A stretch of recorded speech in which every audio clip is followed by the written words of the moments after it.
Hey folks, Blair Shackerley from Nose Creek Sport Physiotherapy, where we get you moving faster and feeling better. Well, today I have a special update.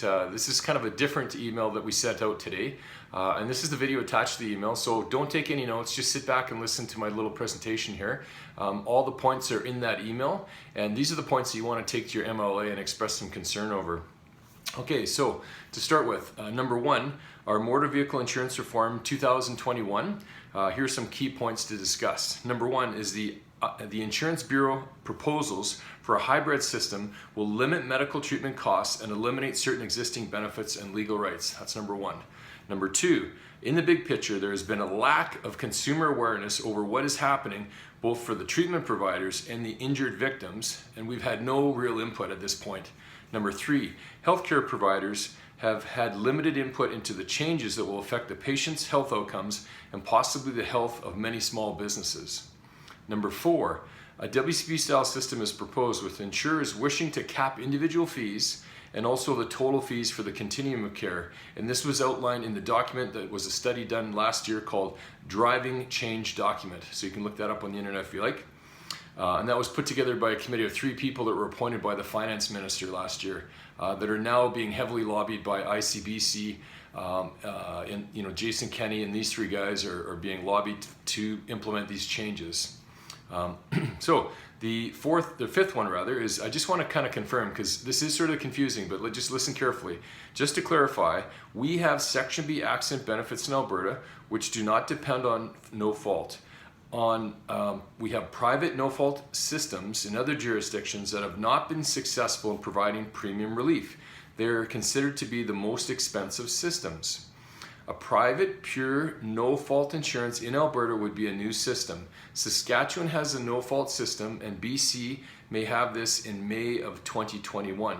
Both provinces have publicly funded insurance, as you probably know, and Alberta does not, as you know. All right, number 6. Our current system has all the checks and balances that could be tightened up and modified to address the concerns on the expert panel without Alberta having to fund a whole new expensive system that's being proposed and waste more taxpayer dollars.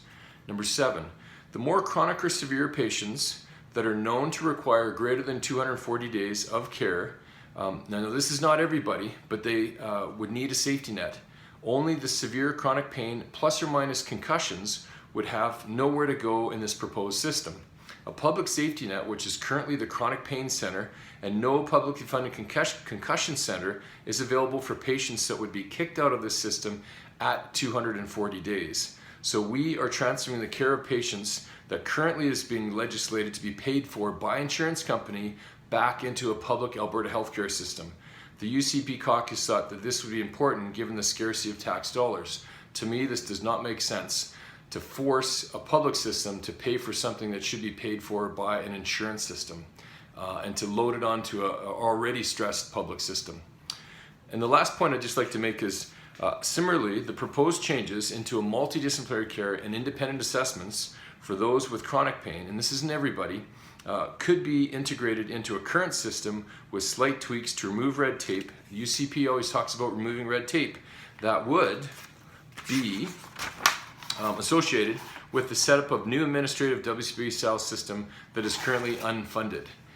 So there you go, folks. Those are my top sort of 7 or 8 points that I'm passionate about that we have to make sure our MLAs know about. I don't have time in this video to go through great detail, but what I want you to do is to go to the website, and it's called www.fairalbertainjuryregulations.ca. I'll say that again, www.fairalbertainjuryregulations.ca, to learn more. There'll be lots of details on that website. There's some media releases you can read about, my favorite one is there's one that shows how the insurance company and industry has saved $745 million since COVID hit, and yet they're crying that they're not making any money, our system's non-sustainable, and the defense lawyers in Alberta have asked them to clarify that and confirm that, and they refuse to disclose that they're not making money or it's non-sustainable. So folks, the fight is on, and now's the time to step up. If we don't step up, we're going to get this proposed document and this proposed system shoved down our throats, and it's going to result in poor outcomes, of a lot of disappointed patients in that system because they're going to be capped for treatment and they're going to be basically kicked out of the system if they have a severe injury and left to say, good luck, it's up to you to sort of fix your problem now. which I think is a real shame. Now, not all the injuries are severe, but there are some that we see on the floor when we're in the clinic that do require extensive care. And these are people who have had fractures, concussions, and things like this, nerve root damage from a severe car accident, which can happen. So really, we're just rolling the dice if this goes through, because if you get an accident, there could not be a lot of support for you in the future if this goes through. So take action now.